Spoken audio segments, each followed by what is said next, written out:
এই ছেলে, তোমার বাপ যখন মসজিদ থেকে বের হতো রাত এশার সালাতের পরে, তখন মসজিদের ডান দিকে লক্ষ্য করে দেখতে একটা মুরব্বী। যে মুরব্বী কে?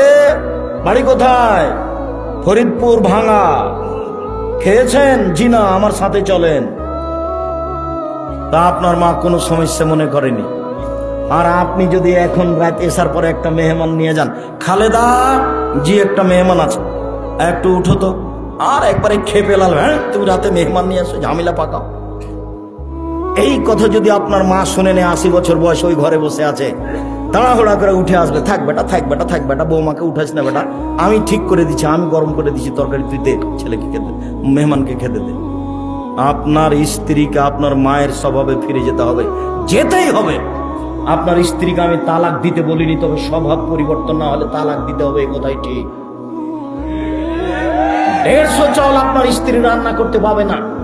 আপনার মা রান্না করতো 3 কেজি, 2 কেজি, 1.5 কেজি, আপনার স্ত্রী রান্না করবে অন্তত 1 কেজি। আপনি খাবেন, আপনার স্ত্রী খাবে, ছেলে মেয়ে খাবে, ফকির খাবে, কিষান খাবে, রাতে গরুতে খাবে। কেন 150 চাউল রান্না করলো? দুপুরে মেহমান এসেছে, তখন বলছে আপনার স্ত্রী, মাত্র 150 চাউল রান্না করেছি, মেহমানকে দিলে তো শেষ হয়ে যাবে, কি করবে তাহলে? চানাচুর বিস্কুট দেবি, দেখো তো দেখো। এই নোংরা নীতি ত্যাগ করতে হবে, মায়ের স্বভাবে ফিরে যেতে হবে, যেতেই হবে।